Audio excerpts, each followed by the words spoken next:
Yada wasena yabawaha Sompa TV suni premu atu alisema mansam na doso awie na yade eba kane mampani John Dramane Mahama ene mu na wapiemu ewo epoye mantam no emu ensam pi ana wade tudwa ewo ho no yebekọ na ehwe ensam a wade tudwa sansoso ana wade atudwa efa ketasese proye kankan ene dwirim ehun sensam a ekoso ewo oman no emu na Deputy Attorney General ena kasai wade ensam ema ensam trofo efa ketasese proye kankan ene dwirim hu sensam ne sade amanfo esiye wone ma ede efa ho na ewo sansensem no mu no ena wode atodwa ya okasai na ne nsem a wode atodwa no nyina no o ka asem bi yewura yeboa ena ekasai na eyade asem ena wode tudwa abusua yewura ya ye friend no Daniel Domelevo wode nsem bi atodwa former auditor general ne nsem a wode amaye no asem no edika na edi etie ya nsem pin so eka ho Dr. Grace Bodu yamame ya na wada Grace Gift heba center ano no watete bebere wahunu bebere ensam no bebere na panimpa abedi yekire edema ayarsabia no yewrai wane nsam trofo edinkomo ma wade assembi ede amayen ya busuafo no ekire nsempoti ya akoso ewo Dr. Bosman Asare ena kasai wade atudwa ekire se wane a wakwahwe so Volta exhibition exercise no so no na me ya adomo a efiada gisambi eko na ede ama wo matetrefo ku ahodo ya wate atua no na watwemienu na yewura mu na emu asem akwakusisan enya na ntia se aprosifo ani abere ehwe wo wura bi tusu se wakum ne yere na wakum kodam yenu bi ede aka ho na asam no akoye asefam ni ahodwire sampade ma de hye ya ewo empotam ho na esi ewo enefa yede mu asam ebrew ne ya tietere se ya maame bi ani mfie no ba se aduonum ya tere se nso afa no ewo mankasim ya de nyina no yede mu asam ebrew ene awie nsam no pi ka ho anana kwabana kese matrase me de brew 21st kan na roma sanso so na wie wo hu se Dr. Silas ene enua ma no ndam mizo ene 5G ne bobo de se ka no twamu a ubejira ho na afen so wachi bi ene wodo ne kiremu ewo enkranza ene ne important ba bia awu ede ama for all your programs abenie waseta no so apatrapa new site obra na afen so ye nkomo hunhum fam ene honam fam yare ne yento ho na momu okofie 3A Herbal Center efrel wo fe wa wase yen kantre wo se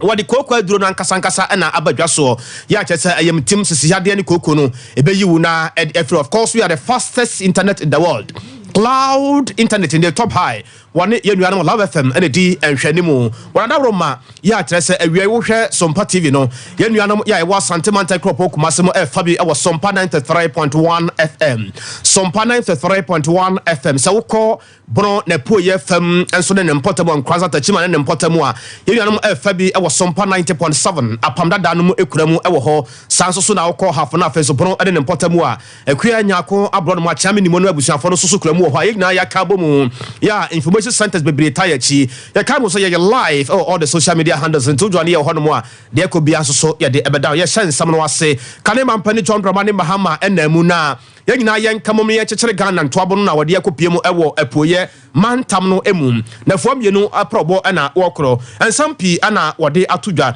na ebra wokopiem ho no na wade atudwa ya wokyerese no kore nyame anim ne sade niema esititia pa no ebra so se Ghana force wo so wonsa na woto aba no edema NDC amonyoko no na omsa betena egwa no suo buem ebra no wone empanifo edi nkomo ewo Frankadua edwam ho no ensampi ana kanema mpani John Dramane Mahama edema wo mo. I say politics is dirty. Enti wo de say ba politics aka ne nipa ne person omote enso ye NDC de ye ntesa ne ebetimi aye ene eka ye nhebo se nipa ento maye abra ye nim se ye ntimi nye bosha omo share ye 2016 ye say NDC ye incompetent administration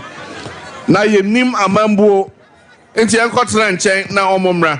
samre no me catch omo say motin chenti mo ka se ejuma na edafom na mo akasa mo bedi a mo behu se na esitie ene de ye hu ye nia omo aya ena omo aye aka bosumdu ni ato aba hwe embeka ho ni omo aya ani enti se wo ho na odwen se ombe ye bibia ichensa asan omo ntimi nye hwe biom enti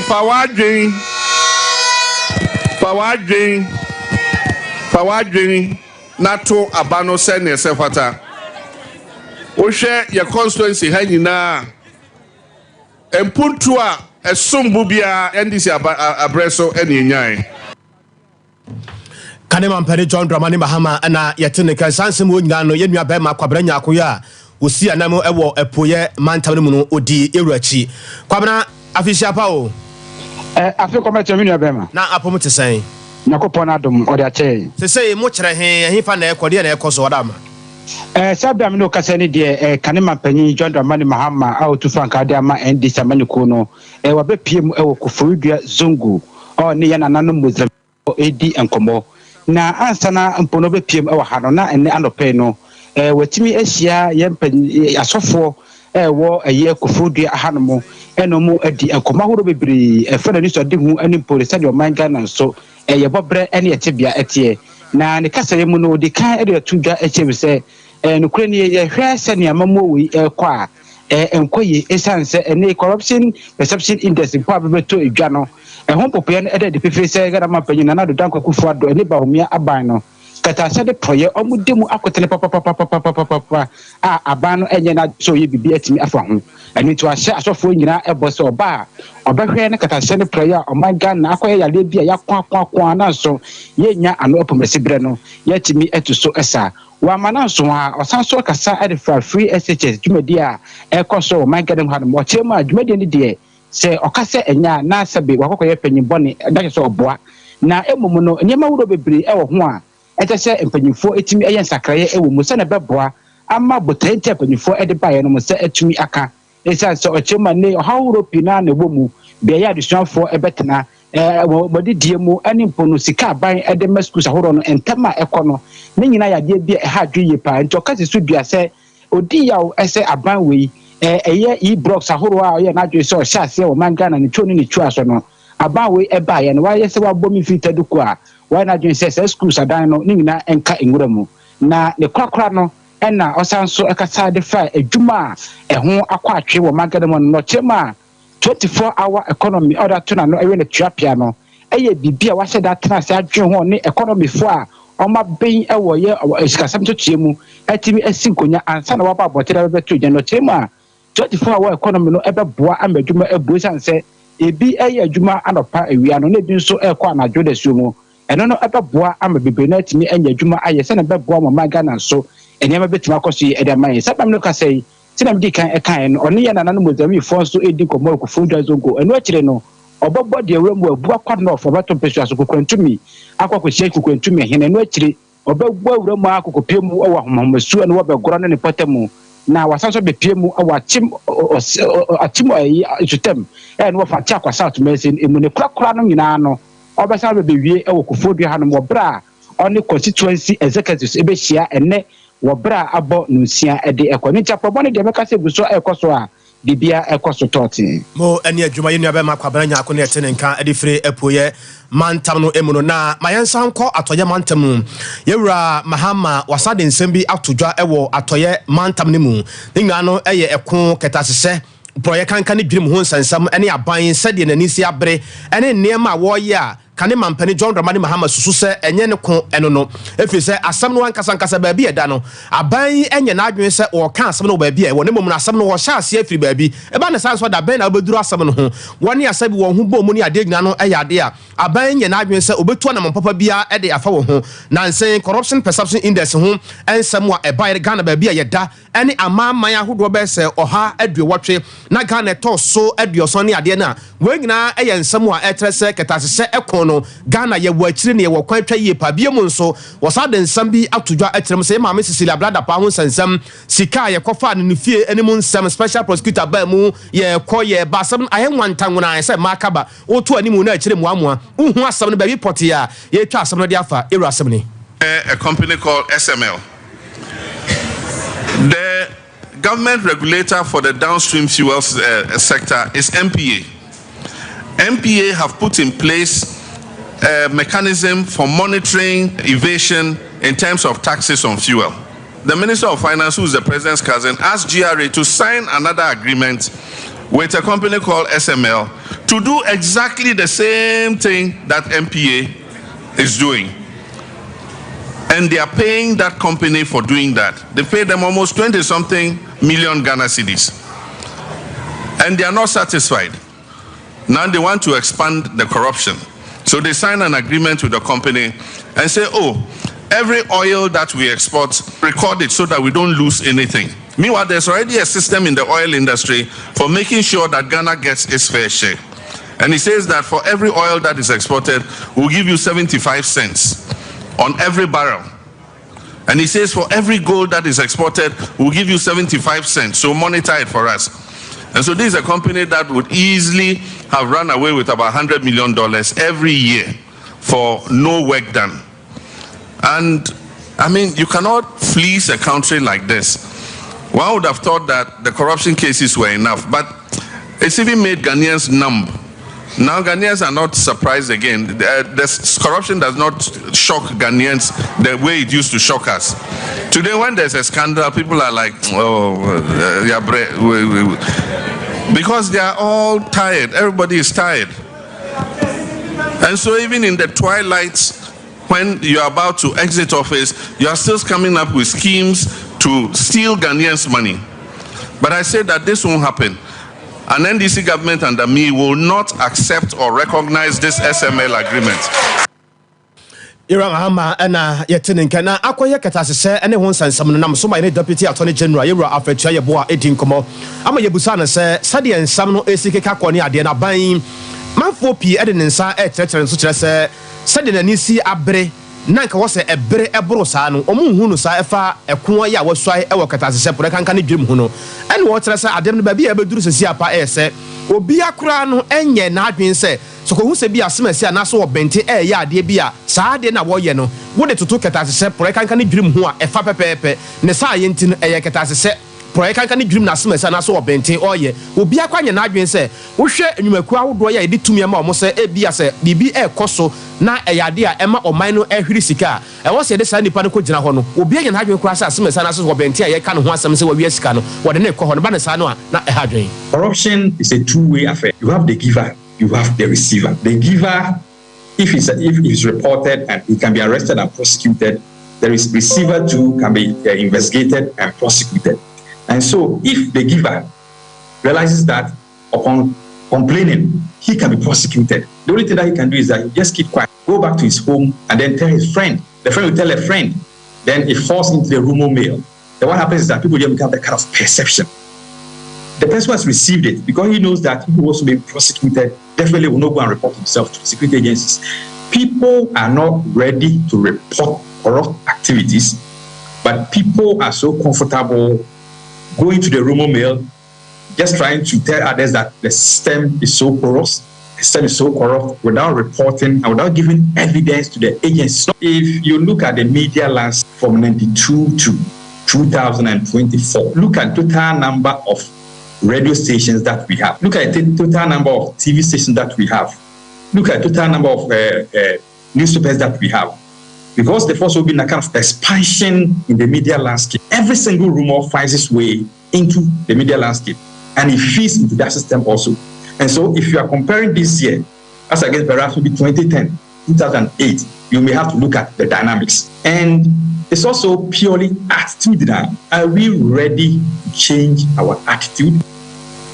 Deputy Attorney General Yura Alfred Chayabua ana yetene keda so wosa ensensem no kane Auditor General Yura Daniel Yaw Domelevo ana ekasai opani Domelevo e de nsam bebre atodwa no kire se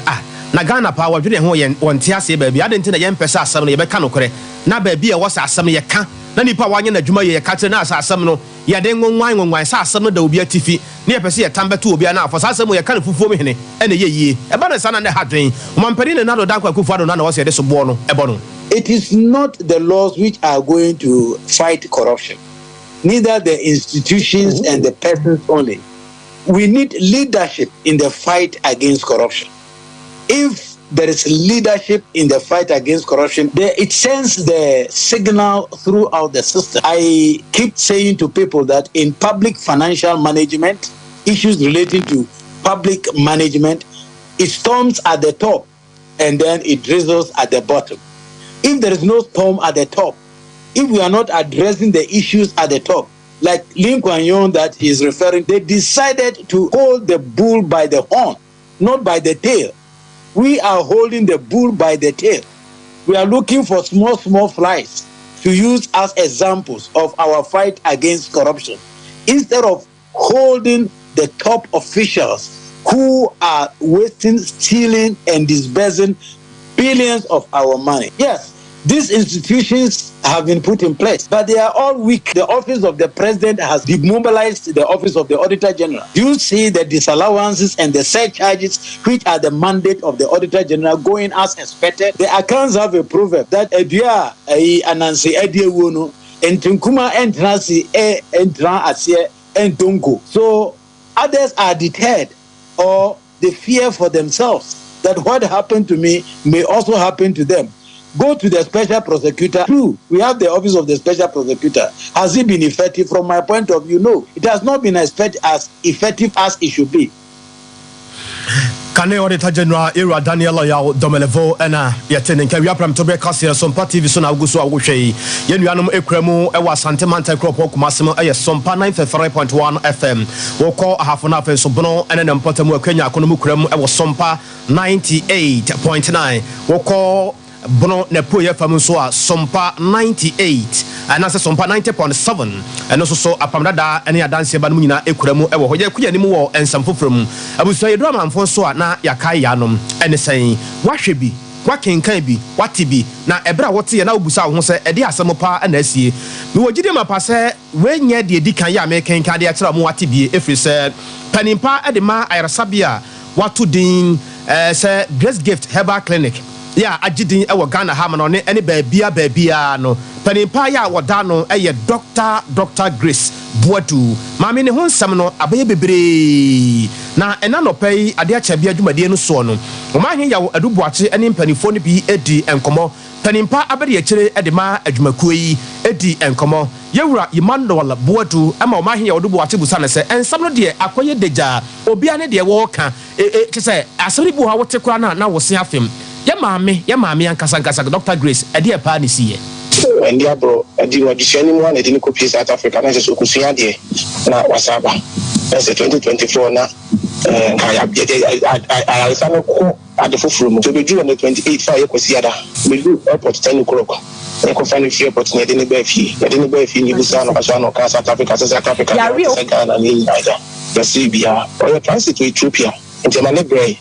So did you hear any channel say my boy to the person ko daka kana channel ko radio any nya kwa so doctor boy to your home when you doctor for like na juma se mu ndia ko so dey be channel ko nti mo fe make up artist na mo fe if no na drivers na just na papa nti me dey encourage any say ate better da nimre no so sorry ambas ye ho na e bi wonu say apartment o ni gym ye so ye gym nti no pa dia che be dey be ko radio but doctor Puma doctor ngie so na ye fe no phone so sana obi am peke ko no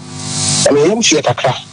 And you call a friends and one so local prone. And I just call police for them, the police for no boy now. You know, they could deport a coso. See a bull on the pool, you have no bed in a so course, your course, you just a doctor at the washing on Muja, if you him and then she ever. See a free ambulance to farm. And I get call police hospital, I will cry. You could join Dr. Nishi in crying, say, with your own 50-50 among pay me and pay Bomonadi. You want to attack, and you may not Dr. Nakacha say, yes, all my inquiries say 50-50 because Mujana up ambulance for Nakacha, Mujana, when you and die, you know, you're conscious, and your mom pay, say 50-50. No damn pipe one in your concept in your doctor. It's one of my investigation. That's why I'm young saying it's also. And some of my wife, they are doctor, and you from or sepay into no pie. We do better, so I don't say the last and give you a pound because now you say who are the last. Like by time, every year things you pay from the battles, what is that to me? If I try, I feel that my baby shall pay of us. If you know, I'm born to say doctor or fast, and if I just know if you cruise one and just over fast on it. Bianca side, which only Bianca side, which only Bianca side. Social media, they are connected. They are Nubian or baby. The crowd is in the mind and pay Yakachamono. Saying I'm afraid that we shall not last it. That the Codepo I see it, and then she said you will be an Abushara to Jam.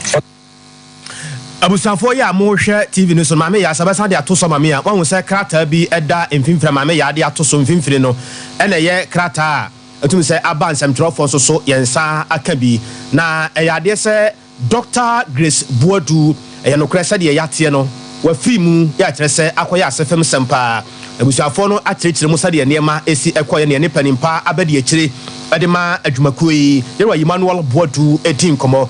nti mo a mohwɛ Facebook ɛne adeɛ no ɛne mo a mohwɛ TV no soɔ no yɛ maame ɔba ahoɔfɛfoɔ ne mfoni no ɛna ɛda soɔ no wobɛyɛ ne dan saa na aba yɛkɔ yɛ ne mu ɛwɔ nsɛm foforɔ mu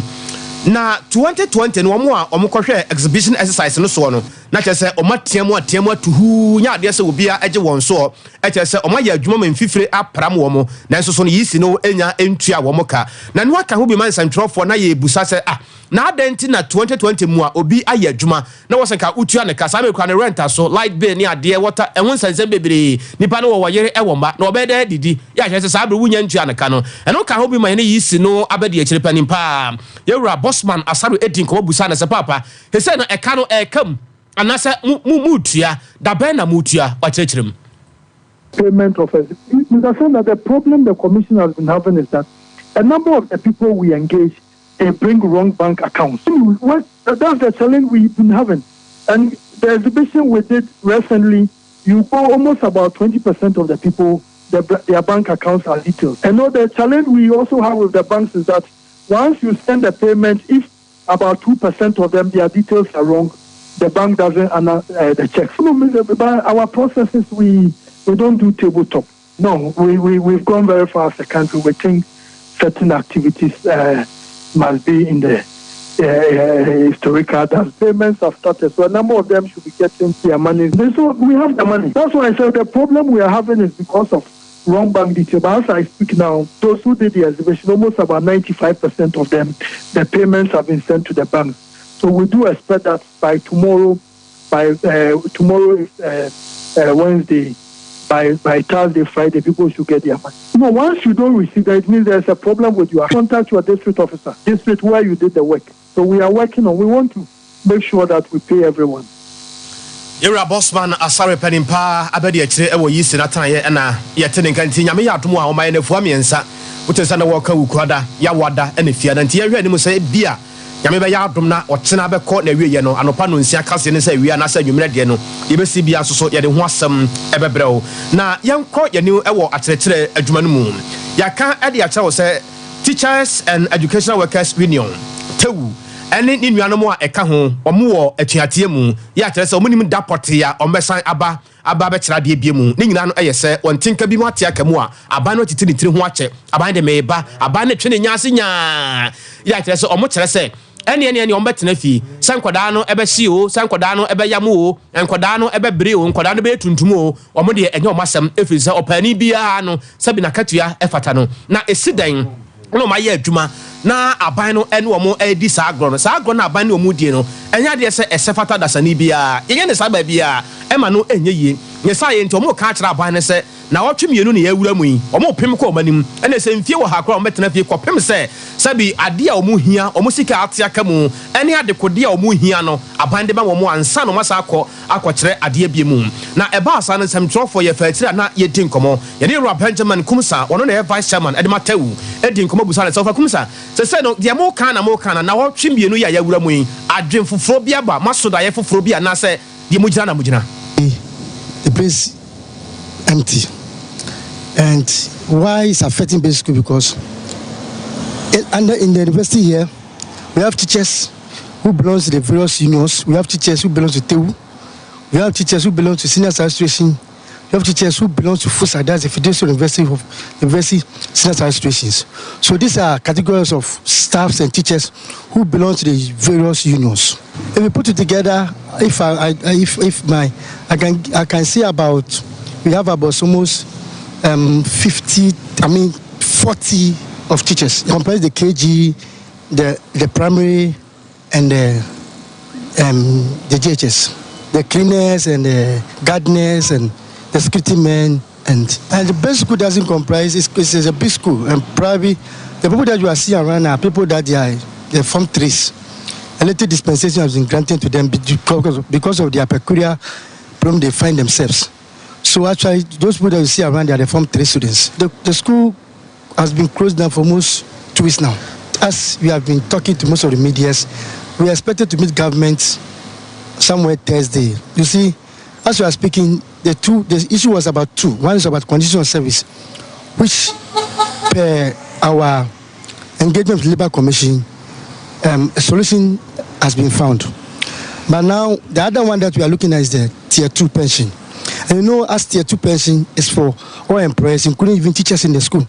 because at the end of the day, they also retired. And as you have been saying, that government is still keeping our Tier 2 money with him. That if you look at it, this money should have been given to our farm managers to invest the money so that if a teacher or a staff is retired, the money will be invested and the interest accrued will be given as a retirement benefit. But as we are speaking now, the government is keeping the money, and that's why we are in strike now. Really, you can say that, but you see, we are also parents. We also have our children in the school. We are people shouldn't think that we are staffs. We are staff that we don't care about those things. We have children that they also attend the school. So it's like you can't say the fathers will be crying at home when the children should be in the school. So it is not our intention. It is because of government is not being responsible to the issue concerning the universities. That is what has brought about all this. Vice Ewotewo Benjamin Nkumsa ana yatene nkabusia mayenko offensive of mention mo asante mantem hasisia ne tie ahodwesem bia asi ewo hosei mo a mo hwe TV no ene mo a mo di achi ewo abefo sentafidie no so no bomoden pa na afi wani pa na ehwe ade a ekoso minim se video no ma me ya de bi to so na bi ko na bi aba e bi to so na bi ko na bi aba meto me bo ase a kire asem no mu am wo hunu de kode airport a ye ka ho asem na ye de a kire wi abusua ye ko asuo so no ewo offensive of mensinimo ewo asante mantem hasei na de tie ne se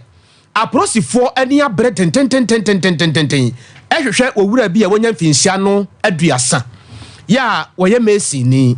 ya ni tin ene Shadrack na dodo na bodem na ne kwata ni nyina kire se osusu se ne kanchema ene enkwada mienu ya eka ne ho no owura kwata yi ena agesa ni pa nyina enkwa ede afi won sam woni a wani hunu de ekoso no kakra no ekiremu se mentemu ho ase kakra ene ba abrante kwata ene yenua bai entamu ya kire se akoye asefem sem na no ena se de nyina yenim no se oba wawo a eya na mpempini mo se oba pani bi se ne maame o se be ma ne maame o se oba ne maame o wo betena wo mo ho no wadware akoda nti ade ache maame na kose wo kwa kodware ne nana no okoya ase ya lock pro a omodamu no na che asem no ensren o amanfo tirimu kekirikeke ko mbupura ni a moja ene gudam ho bebre ya wo susu se owura akwata yi ena di sa anyambra sem na prosifo afantem ho nyina aba omobo na sade omoni siesi abre wontam ho no ne de enya asem keto akura yenua ba ya ye kan ho asem no so nyamfinsia aduonu enum a fe ne se Portia Irebe na mayeni nkomo kakura ye ne madam Sandra Yara wo ye busuani eni enkomo Mama Sandra mahai Mama Sandra bajo mahai ye hwesa ye benya madam Sandra Yara wono eye busuani na edema yenua ba Yerebe Portia yi nanka yatimi adi nkomo kakra efiri se sadi asem no esi etie no akoye nsem bebre ewo asuoso community honum na yenkwai madam Sara Yara mahai Sompa TV suni o mini aba mahai abusuan ye bepem kwan bia so asem we na wase ehunu ba bia prosifo ahwehwem akoduru na omo kire se Shadraki ubohu a na woni ye nua ba kikiri ntokwa de se mentem ho ase dede kasa bi ni ade sa ube pata kwata pata manfo kwa kire se na kwata di ade pa na ha kwata yi na kire se akoya asem bebre a amanfo ebusa ho asem no mo ntimi hu dwoda no de esi ye se hyase kakra sa no a watima disani pa nyina nkwade afiri won sam sa no ha dwen ma yenhwe madam Sara mahai Sompa TV so ni o madam Sara mpa cha wotemenka kuku afama we na yenhwe se bi ebetima bayi a na yenhwe madam Sara wadawro ma Sompa TV so ne ye ne wudi nkomo yi se wotemenka ye ba ye hu nyina hyeden ene ya akoma me madam Asio na apom te sen ma me me wo ye na mo se Awurade adom we de mia wani pa na hyade na ene ye nim komo kakra Sompa TV so ni why me ba se yo wadawro mama me asam no mote ne sen na edie pa na asi ewo asuo so asema semwe ni sana posha na mi dinner ba wa wo 2 weeks ni Monday ni na 2 weeks oni ni kuni ni na see ba ko entina mi mami de mami ko mami ntiwo ko dare na no aba enyume no asa kwa ko dare no nti de tatu odi ko dare afra na ya hu ni biem ye Sunday na no pa ana ko dare no nti na enyume no asa ko dare no ni mami de ko na be ma ni mi ho nti wo tran ya ka be ma ne ba no aka ne na nkoko o tran ya be ma ne ma ana o ta mi sa ne ti wo ba ti mi mami ba ti no na nimle ade ti anopa e no so ma mi sister penny se wa blend ni sister penny go jare afran ni pa ne ko em na je se inside na se o mu dai o mu sorry o ko ntem ba na ge ta bon ti ge ti no de sa lo ka cha ono ma on kan si de ba inside one day no mo po bu agu ni sister run inside wo bo puna wo so ya obi en ti no no e de o sa ti no ko fi nti na nimle na me ma mi sa ka se onkore so ko dire no pata boma se ni mpabo ni sigu oni se ne na bona ye na sa to se ndi o no di ni ka be ka tere ma ni se woni de e ko so no ase ni ti mu nta da nya dai ante ne no ndi ma mi so di mi ka e dai e ba yo mo fe mi fa ne fu ase o mo fe be ma no so a e ko bi anfa ti ma mi ba no so be bo fo no se se me de ni ye na no ko pe ko me ti ko se o mo me bu ni na ni no mo ready e wo de mo no Yo na committee for every year. Omo bu kun la ni a Mrs. Kadaho. Enkura mi elu da na nse. A omo ni na ewu. Ya wono ye hu be ma na be ma no so a ompa. Eni la no me da no a china ki ta fu mi na aso. Be ma ni be mo. La mo ti ya ta ni asem ni ti no. enti abranti aye ka ne ho asem a isusu se wona edi sa nyambra asem we no woni wonua ba no tena ya che na munim na busuafo bi ana na se mpra twen ane ma nkoda ya pie mu wada le pato ya mpena twen bra no obetina akobreso busuafo ana okwo ntinte me ewe ho de woni maduma ntino no na ye mente mo fo ede aduma so be ya aduma bi wo me ma mu ewe ho no odi ni hu mi nia obeka che me ma mi go so ofe na ma mi se de bo no obi oni ni efi saade nti sa oni mi nia na kika ma na fa nti bra ne kula no on obedai su ba bi edi Dimi nyele chino mu fi boy ne hu ba ti na tete ni ze ede e wo ho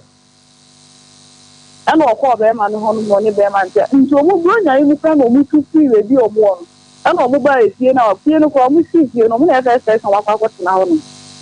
ani so de ko ku no ho no be ma na bishi afo so ni ni anu ti ase won na be ti nya te bi se no so ni ba na bishi be ma ne ma no ko mi na akasa This Sunday no kubi ara no pa mpio po se wakati ni so mfa o mai lo po preach mo holy permit wakati mi ani se on fa ne ban 2 weeks no no mo nko tie obafa nje aja na mi sa ne kan ni se o akwa 2 weeks di o sha nje oba ni nya 1 month nje si e ho ni de be ma ni buku e dai e fu ka kan tie ho na se nu ho bubu no di pe ku no se no di ni ko te ti ma se ho na na nko ku no ende ani ni ana omo try ya check akra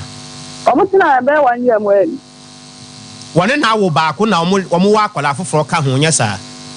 aha oni be ma ni be ba ka fa na oku ni ka no ho nya ni be o sa no de mfa ne se abanoma nya sa na abanoma nti wono ni ba na nkasa na nya sa 2 weeks na waku no nti waku ni ba na nkasa na wasan ku abanoma no nso waku ni ba na nkasa 2 weeks ba no waku na se ku abanoma na ono so nya 4 years na ka ho ene wasan ku nua ba no nso ene waku ni nua ba no so aka ho boy na djuma be no ye mesi ni o sa ka ni nyuma dofu oye nyuma pa mususu se wonimu nsa no ma se bia no boni woni se wonimu nsa wonimu nduboni se like ase me fa de e nwanwa ni pa no ga wi je ma si go beti ona bo adi ko ma on kasa nti ye ti ase no se e nwanwa di be na dodo na ta fe no mpotem ho wata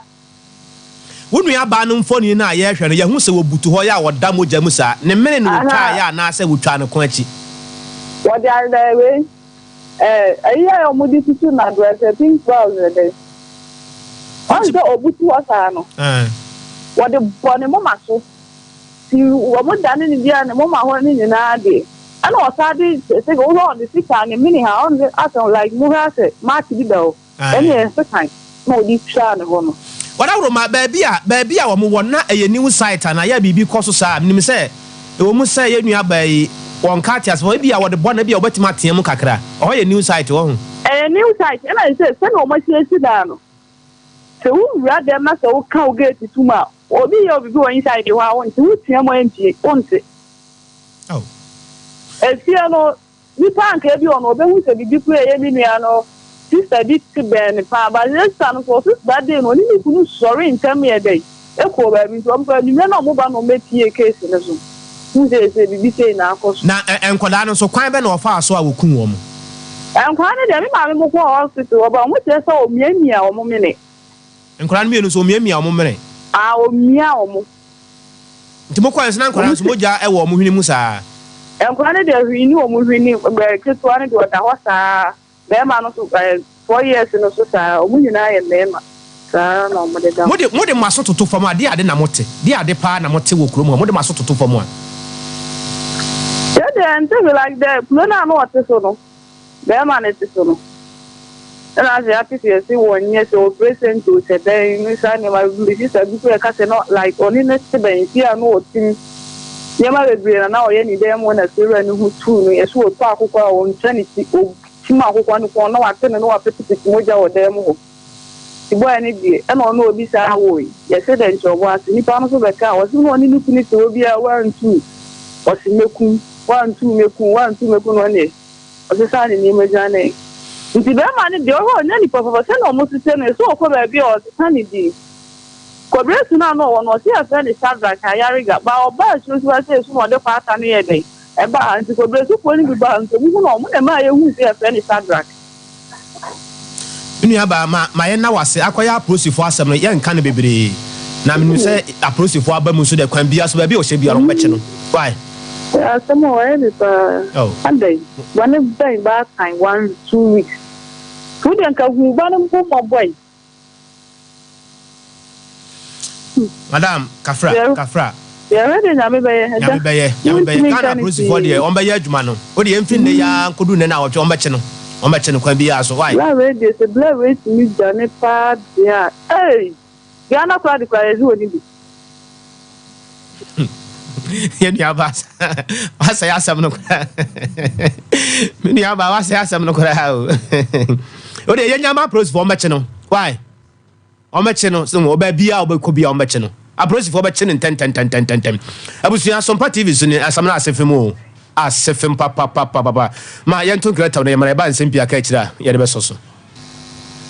21st clinic aye sciatica expert sciatica no o nerves na wo to ase na fa wo sire mu na fa wo nasia besi ase ho no se ho techema eno ene fa ne sciatica na etimi bubu o to ase ka wo se dwe wo sire mu wo je ho ba bia enye na eno na 21st clinic ba ye adwuma pa wo mu ye ntia baso bo ma je no Ghana ha ene amono ne enya asem ketewa womu ji international awards ahodo womu ji local awards ahodo na anu nso na womu be the only sciatica research and treatment center in Africa bibrim ha no ebi ni baabi a ji 21st clinic nko a womu de bibiduro ene besa o yare no masa de machine aka ho eya yare sabia yare bia wutimi de ko ne mama ade ba ko a woma gidi womu pa no eye sciatica ena stroke nso de kwa diabetes ne hypertension ne ade ne ade Ghana ha baabi a womu ho 0540 311 311 0540 311 311. That's a 21st clinic. Woman is sciatica expert.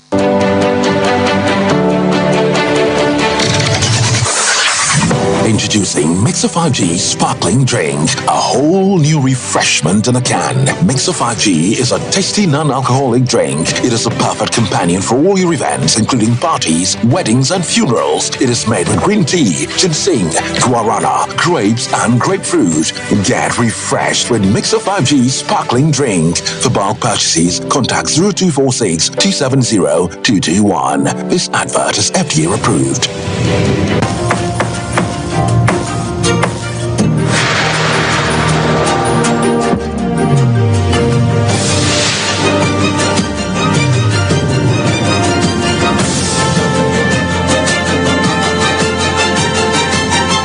Sompa Sompa TV, Emma Akituapa. Yada wasena yama wakwaba na ye konsem foformu aprosifo na afenso woni ohwe apomode ho nsem so na afenso atorenchema boafo empanifo na age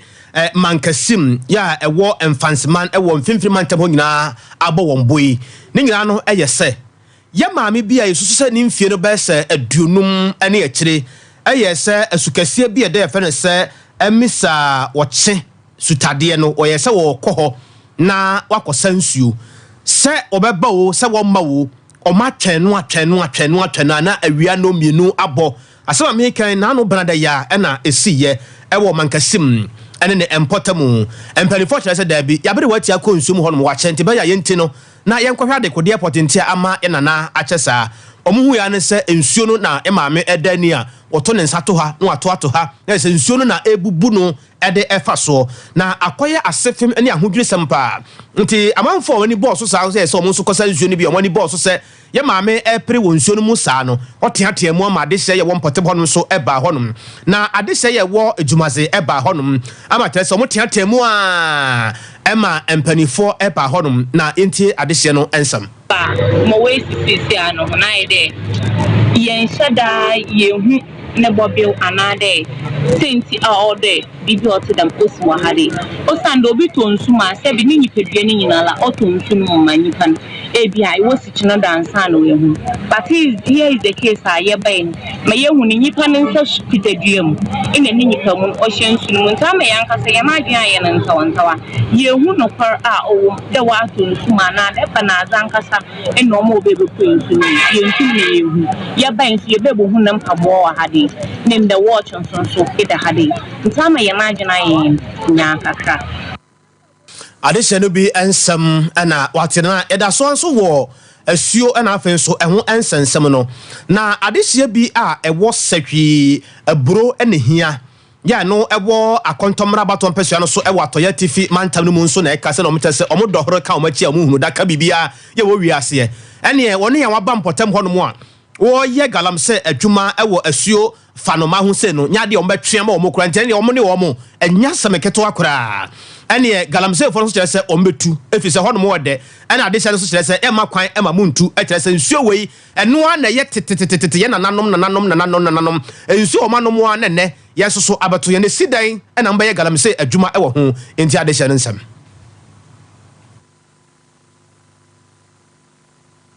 Adia eso Choboy abro hia community ana abro hia man yensu ayesa ayasuo fanoma na efra kontomra na eba ye da sore ya ye maamenom ene ye nua nketoa no eba so me sensu a ebedu ya yesuo no de ani aye nie enam se galemsefo sai yensu a eye fanoma ye nyina de bo yebra titiri ne mi ai omo te akurase fo omo timi fura akurase basalai asensuo ye kurom ha nsuo ya se ye nya bimpo ne ye dia ye adwuma ye beboa se ye kokko awu entosu ni nkuruma ne ye dia ye adwuma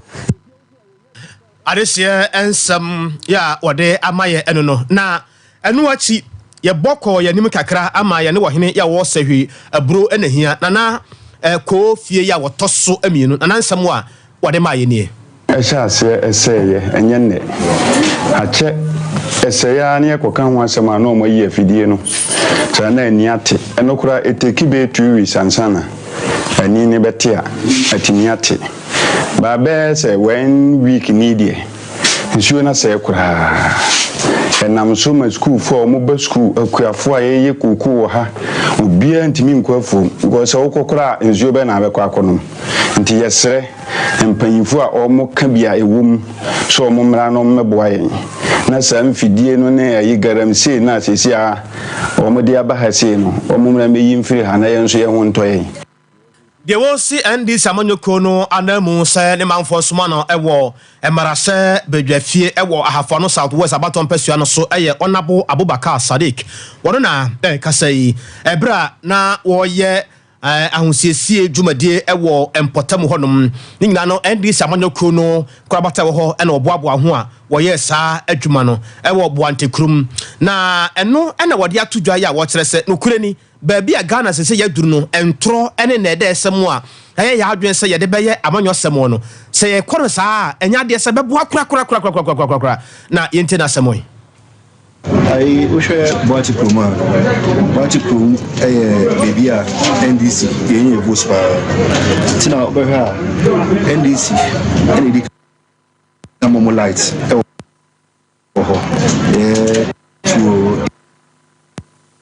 its never power.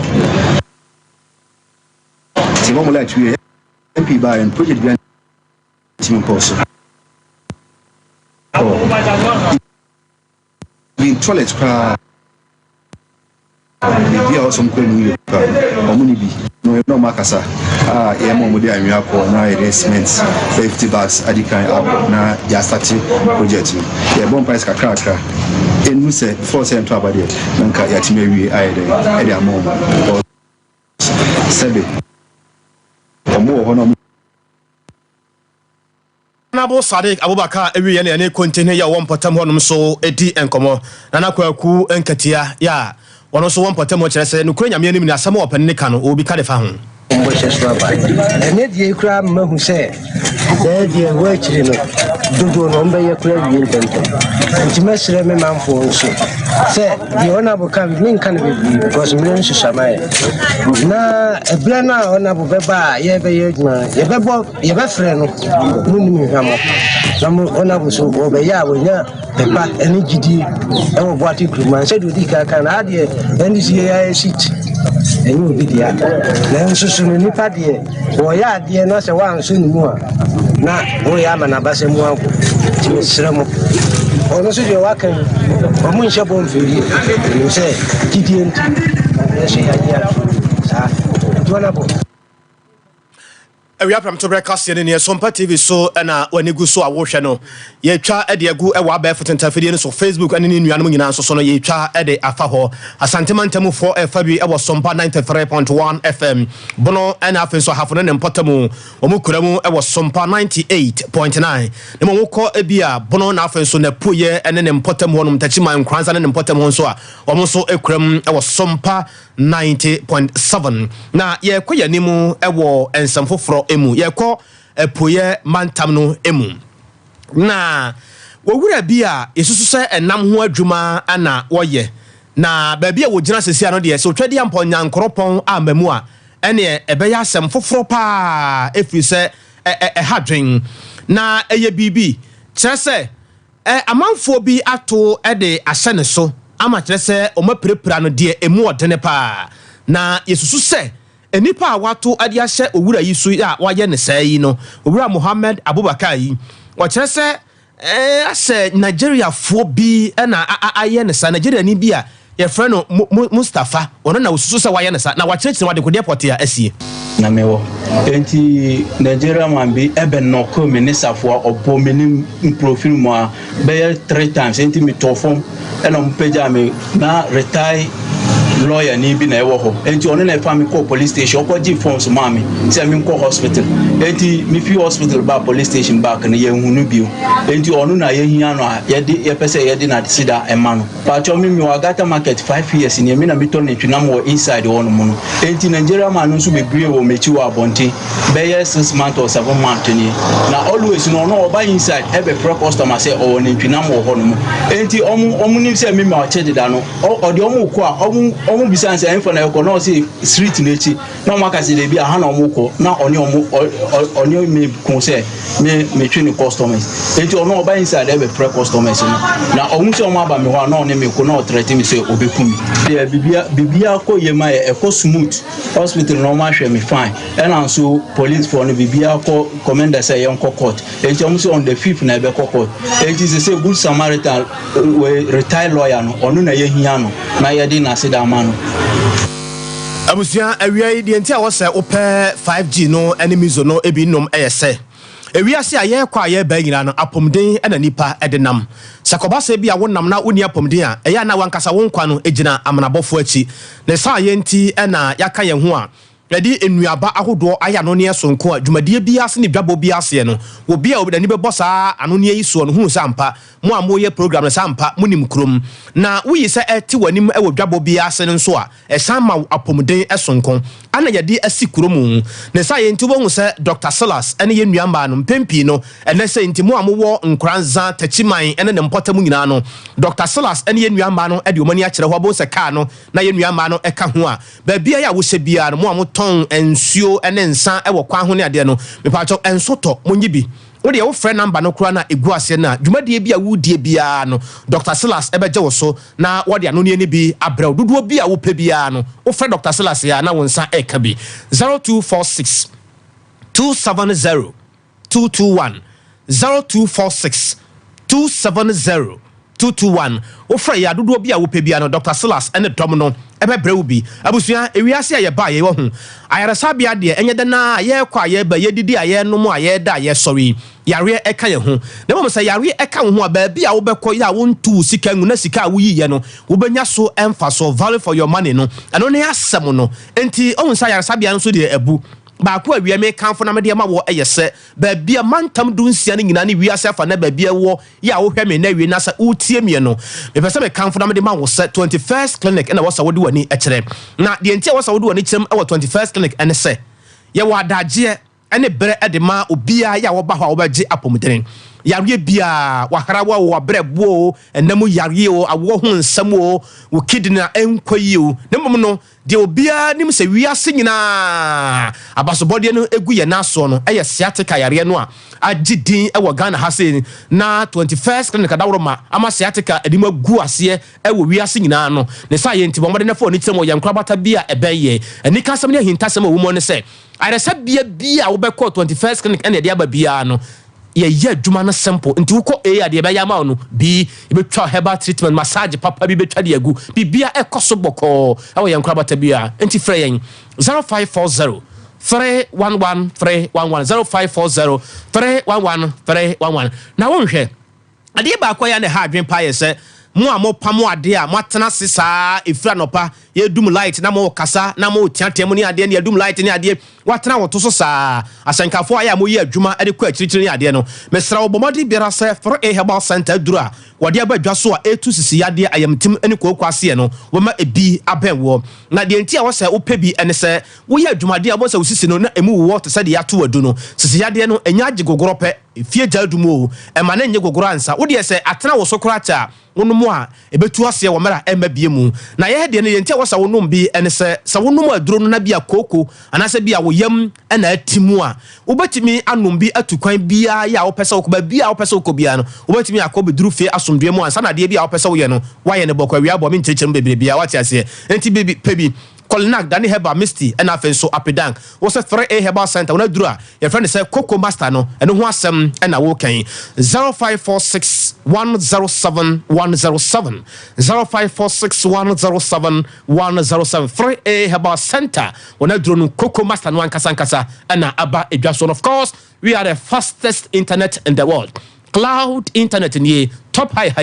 one year new animal love FM and a D and Hanimu. Abusia, a dear be a fa internet to Hubiano, Yan Kajua, Tia, Sabwako Kukon, na Eddie Amount, Yan Chunko, Yan Famra, I say not be up, say, yes, a son of the Mawani idea, Yan a simple cry. Top high 1 year new animal love FM and a D and Hanimu 0244 601933 0244 601933 na odie no wayɛ mmerɛ ɛwɔ mpamu ana obɛma na be opese otremu saa so na fibro na how all sabusuako no ɛna da wo so ana hani apade bia wo de hani wawe nsama wo se ayɛkɔ de bia no otiam na okotwa patasi kakra ɛmwaw etware ɛna wabusuanum nua bansabuo ɛnkɔye ne ade wa wo de no brane huhurum yare bia sickle cell hotutuo no ade nyina no wakoma no sɛ de esi bɔ no ne ma nkɔye ɛmfa ɛmawo a prostate pa yetu asesisi a ɛya be heba clinic ɛna yɛ sa adwuma no onua ta no so apatrapa new site ha ya ye de no ba ya kyemu mienu ye wo honhom fam ana ye honam fam ta no so apatrapa no bia wo